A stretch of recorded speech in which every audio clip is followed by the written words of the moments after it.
Spanyol dan Portugal mengalami pemadaman listrik massal pada Senin 28 April 2025. Insiden pemadaman listrik massal ini menjadi salah satu yang terbesar dalam sejarah kedua negara. Tak hanya melumpuhkan infrastruktur publik dan ekonomi, insiden ini juga merenggut nyawa. 3 orang dilaporkan tewas di Galicia, Spanyol, diduga keracunan karbon monoksida saat menggunakan generator. Selain korban jiwa, apa dampak lain pemadaman listrik massal tersebut? Di Galicia, 3 orang melayang saat pemadaman listrik melanda.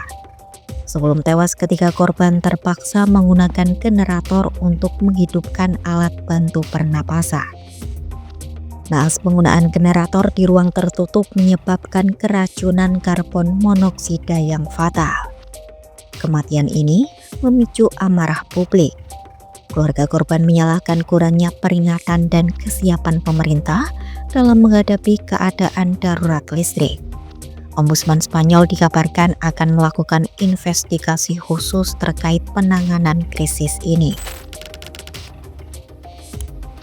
Otoritas Jaringan Listrik Spanyol REE menyatakan insiden ini diduga akibat hilangnya suplai listrik dari 2 pembangkit tenaga surya.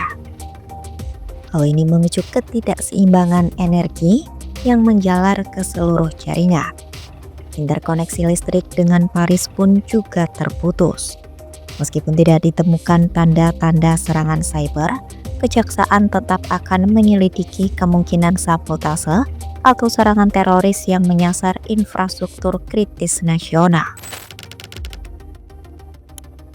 Banyak sektor mengalami kerugian akibat pemadaman listrik massal ini.